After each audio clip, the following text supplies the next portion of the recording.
ప్రభునందు నాకు అత్యంత ప్రియమైనటువంటి వారులారా, మన ప్రభువును రక్షకుడైనటువంటి యేసుక్రీస్తు వారి యొక్క శుభనామంలో మీ అందరికీ నా హృదయపూర్వకమైన శుభములు వందనములు తెలియజేస్తున్నాను. అంతేకాదు గత 3 మాసాలు తన రెక్కల కింద కాచి మనందరినీ సంరక్షించి మరొక నూతన మాసంలో ప్రవేశపెట్టినటువంటి దేవునికి నా హృదయపూర్వకమైన కృతజ్ఞతాస్తుతులు చెల్లించుతున్నాను. ప్రియులారా, గత కొన్ని దినాలుగా ఈ మెసేజ్ పెట్టడంలో కొంచెం జాప్యం జరిగింది.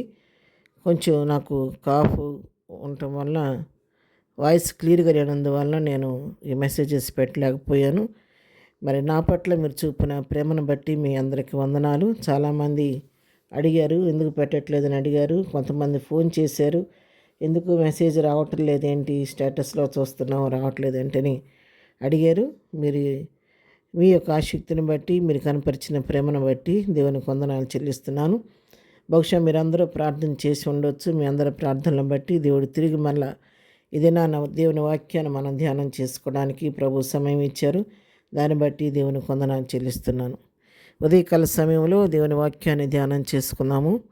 ఈరోజు వాక్య ధ్యానం కొరకు మనం తీసుకున్నటువంటి లేఖన భాగము యెషయా గ్రంథము 60వ అధ్యాయము 22వ వచనం చదువుకుందాం. వారిలో ఒంటరి అయిన వాడు 1000 మంది యగును, ఎన్నిక లేనివాడు బలమైన జనమగును. యెహోవానగు నేను తగిన కాలమున ఈ కార్యమును త్వరపెట్టుదును. ఆమెన్. దేవుని నామమునకు మహిమ కలుగును గాక. మరి దేవుడు ఉదయకాల సమయంలో మరి ఏప్రిల్ మాసం మొదటి దినాన శ్రేష్టమైన వాగ్దానం ప్రభు మనకు అనుగ్రహిస్తున్నారు.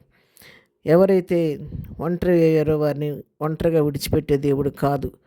ఈ ఒంటరిగా ఉన్నవారిని భయపడవద్దు, నేను 1000 మందిగా చేస్తానని ప్రభు ఈరోజు మనతో వాగ్దానం చేస్తున్నాడు.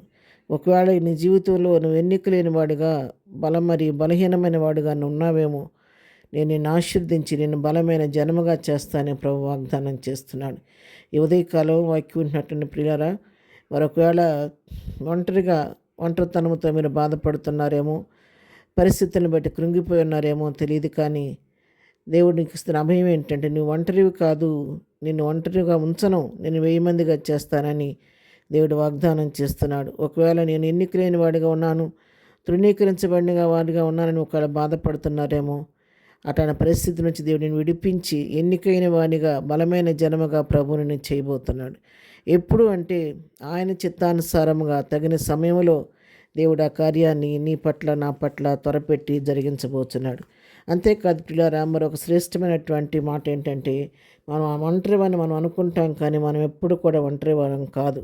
మన తండ్రి, దేవుడు, మన ప్రభు ఎప్పుడు మనతోనే ఉంటాడు. మరి యోహాను సువార్త 16వ అధ్యాయం 32వ వచనం మనం చదువుకుంటే, ఇదిగో మీలో ప్రతి వాడును ఎవనింటికి వాడు చెదిరిపోయి నన్ను ఒంటరిగా విడిచిపెట్టి గడియ వచ్చేయున్నది. అయితే తండ్రి నాతో ఉన్నాడు గనుక నేను ఒంటరిగా లేను. ఇది మన ప్రభు అయినటువంటి యేసుక్రీస్తు పలికినటువంటి మాట. ఆయన అప్పగించబడబోయే సమయం ముందు ప్రభువారు చెప్తున్నారు, ఇప్పుడు నాతో ఉన్నారు కానీ మీరందరూ ఒకదాన్ని విడిచిపెడతారు.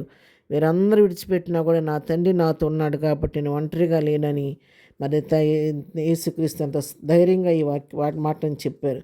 అయితే మనకున్న ధైర్యం ఏంటంటే, మరి ప్రభు మరి తండ్రి తనతో ఎప్పుడు ఉన్నట్టుగానే మరి క్రీస్తుతో మనం ఉన్నాం కాబట్టి తండ్రి మనతో కూడా ఎప్పుడు ఉంటూనే ఉన్నాడు.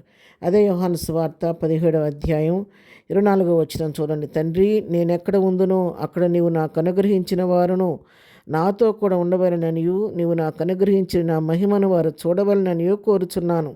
చూసారా, ఇక్కడ ప్రభువారు తండ్రిని అడుకుంటున్నాడు, తన తండ్రిని ప్రార్థిస్తున్నాడు. తండ్రి, నువ్వు నాతో ఎలాగున్నావో మరి నాకు అనుగ్రహించినటువంటి నా బిడ్డలతో కూడా నేను ఎక్కడుంటే మరి నేను ఎక్కడుందునో అక్కడ ఉంటావు కాబట్టి నువ్వు నాకు అనుగ్రహించిన వారు కూడా నాతో ఉండాలి.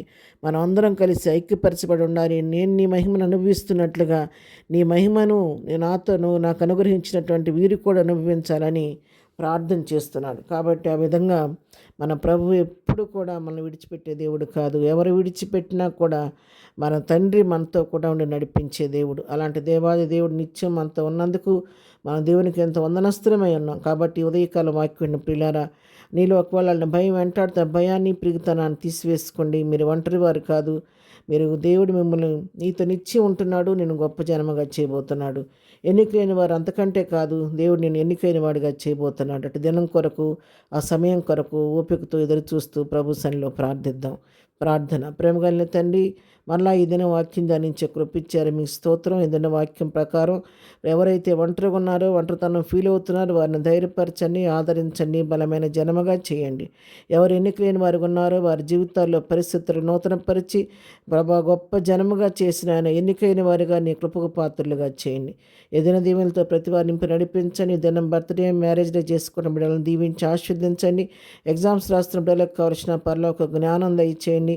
ప్రతి వారి అవసరం అక్కర మీ నామలో తీర్చమని యేసునామములో ప్రార్థించడి పొందుకొని నాము తండ్రి.